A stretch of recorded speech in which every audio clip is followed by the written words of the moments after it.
आज की तारीख 22 सितंबर 2025 दिन सोमवार। आज आश्विन महीने के शुक्ल पक्ष की प्रतिपदा तिथि चल रही है। ये प्रतिपदा परसों सुबह 2:96 तक रहेगी। उसके बाद द्वितीय तिथि शुरू हो जाएगी। आइए जानते हैं आज की 15 बड़ी खबरों को।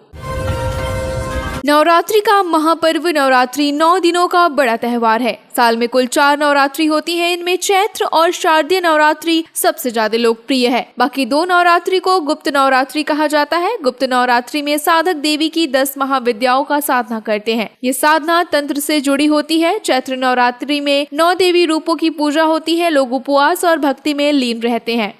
भक्ति गीत और भजन गूंजते हैं। नवरात्रि को शक्ति की आराधना का पर्व कहा जाता है।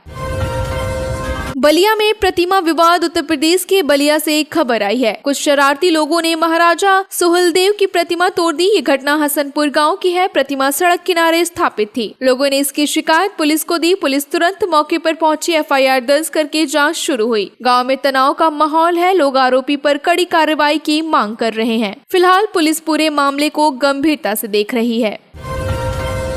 विदेशी भारतीयों की परेशानी। विदेशी भारतीय अब सोच में पड़ गए हैं कहां रहना और कहां काम करना सही रहेगा। ब्रिटेन में टैक्स बढ़ा दिया गया। सुरक्षा को लेकर भी लोग चिंतित हैं। अमेरिका ने H-1B वीजा की फी बढ़ा दी। इससे वहां जाना महंगा हो गया। कुछ एक्सपर्ट कह रहे हैं लोग भारत लौटेंगे, लेकिन NRI प्रोफेसर का कहना है कि ऐसा कोई नहीं सोच रहा। अब लोग दुबई, सिंगापुर, जापान और यूरोप को देख रहे हैं। सुरक्षा और अच्छे जीवन स्तर की वजह से ये जगहें ज्यादा पसंद आ रही हैं।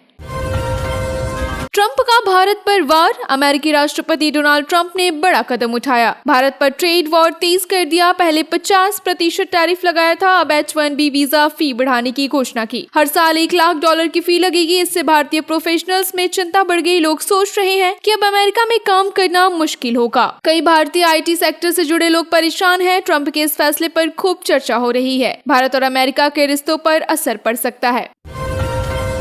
जेनिफर एनिस्टन भारत आने वाली है। फ्रेंड्स की रेचल ग्रीन यानी जेनिफर एनिस्टन चर्चा में है। उन्होंने अपनी अगले प्लान का खुलासा किया। वो भारत आना चाहती हैं। इस बार उनका मकसद घूमना नहीं बल्कि आध्यात्मिक यात्रा है। वो मेडिटेशन करेंगी, साथ ही मौन साधना भी करेंगी। जेनिफर का कहना है कि भारत आत्मिक शांति देता है। उनके इस जर्नी को लेकर फैंस उत्साहित हैं। फैंस सोशल मीडिया पर रिएक्शन दे रहे हैं। ये ट्रिप उनके लिए लाइफ चेंजिंग हो सकती है।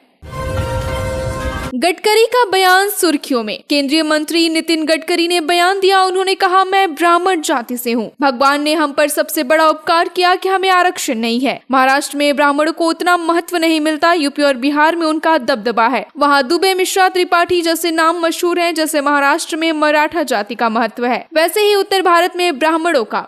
उन्होंने साफ किया कि मैं जातिवाद नहीं मानता। कहा, इंसान अपने गुणों से महान बनता है। IAS बनने के नाम पर ठगी। मालवड़ी इलाके की धोखाधड़ी की खबर। एक होटल वाले को ठगा गया। आरोपी ने कहा, तुम्हारे बेटे को IAS बनवा देंगे। इसके बदले 60 लाख रुपए लिए। मुख्य आरोपी खुद को CID अफसर बता रहा था। उसका नाम याकूब शेख है। पुलिस ने उसे गिरफ्तार कर लिया। उसका साथी विजय चौधरी फरार है। पुलिस उसकी तलाश कर रही है। ये मामला पूरे इलाके में चर्चा का विषय बन गई।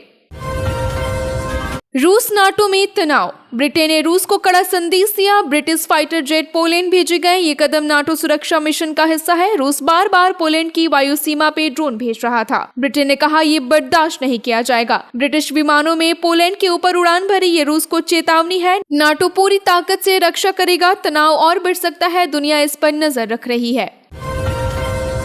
GST बचत उत्सव का ऐलान। PM मोदी ने बड़ा ऐलान किया। 22 सितंबर से GST बचत उत्सव शुरू होगा। लोगों को खरीदारी में फायदा मिलेगा। उत्पादों पर GST दरें घटा दी गई। अब चीजें सस्ती होंगी। हर वर्ग को राहत मिलेगी। नई प्रणाली को GST 2.0 कहा गया। इसमें 5% और 18% की 2 स्लैब रहेंगी। लग्जरी और पाप सामानों पर 40% टैक्स रहेगा। लोग इस फैसले का स्वागत कर रहे हैं।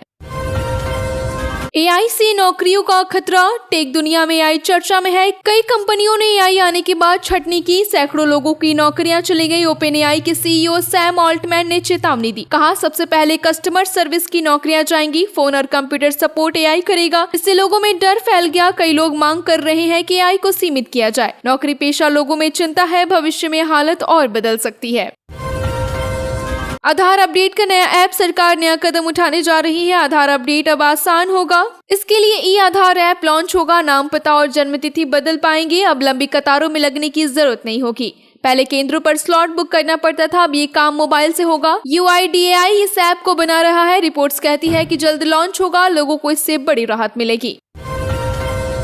GST सुधार पर सियासत। GST की नई दरें लागू हो गई। बीजेपी इसके फायदे जनता तक पहुंचा रही है। घर घर प्रचार चल रहा है। विपक्ष का कहना है कि सरकार ने गलती सुधारी, ये दबाव में लिया गया फैसला है, लेकिन बीजेपी इसे जनहितकारी बता रही है। NDA के दल भी साथ दे रहे हैं। विपक्ष उतना प्रभावी कैंपेन नहीं चला सका। दोनों ओर से बयानबाजी तेज है। लोग भी फायदे नुकसान तौल रहे हैं।